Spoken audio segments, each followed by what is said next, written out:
at least man lang makuha niya yung like audience talaga ng You know, Japan. it's Kagaya no, mainly for love. example, Mainly love. Smoky Mountain before. Diba? This Nung was time really nila, old. nung This was early really old, 90s, kasi sila, you different go- naman from you go SB19 beyond or your limit Tekken if it's kasi for yun ay love, it's nakilala for sila someone because to- of nag-champion sila sa isang competition, I Right? think, I think parang I Asian did- I did Song play. Festival, mga ganun. Kakui. Since talagang maganda yung performances Always nila, kakui.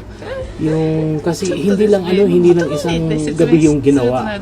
I think parang how many days or weeks na yung competition na yun hanggang sila yung in-announce na champion. So nakakuha sila doon ng maraming audience ng mga Japanese. So dito naman kaya yun, nagkaroon ng album ang Smoky Mountain before sa Japan because nga mayroon na silang mga fans doon. And siyempre grab din ng opportunity